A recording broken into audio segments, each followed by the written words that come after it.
Samantala, kakulangan ng UV Express na may rutang Dagupan City to Baguio City nararanasan dahil sa dami ng pasahero. Makibalita tayo live kay Russell Simorio. Russell?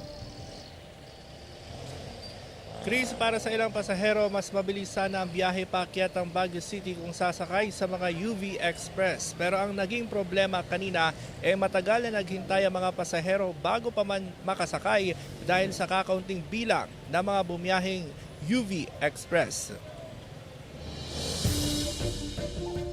Mahabang pila ng mga pasahero sa terminal na ito sa Dagupan City, isang araw matapos ang pagdiriwang ng Pasko.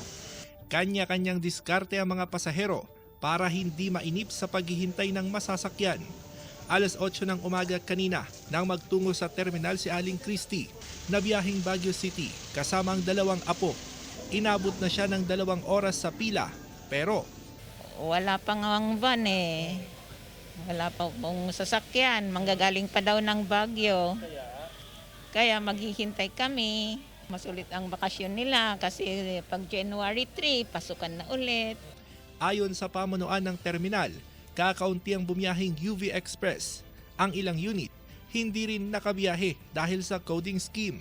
Nasa Baguio pa sila, pababa pa lang sila. Tapos yung iba hindi pa nagbiyahe. Kasi baka nagpapahinga pa sila, sir. Ihintayin ko po, sir, yung pababa para makasakay po sila. Wala pa daw pong van, tapos parang kakaalis lang, ganun. Tapos, naman po, willing naman po ako mag-antay po. Kahit may duty pa ako mamayang 9 p.m. Samantala, para bigyan ng pagkakataon ng mga driver at operator na magpahinga ngayong holiday season, nilimitahan sa hanggang 9 p.m.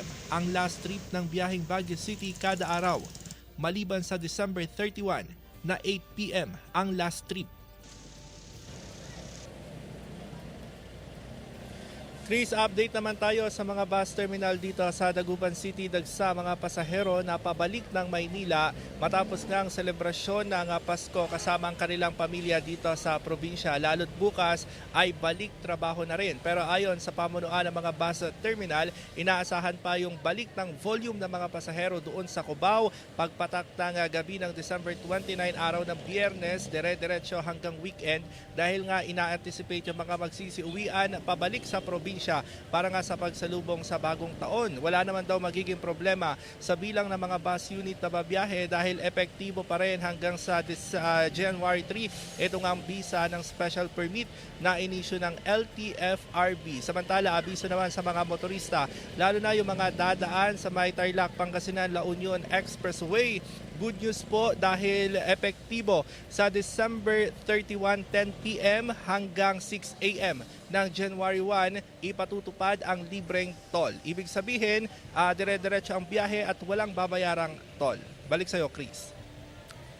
Maraming salamat, Russell Simorio.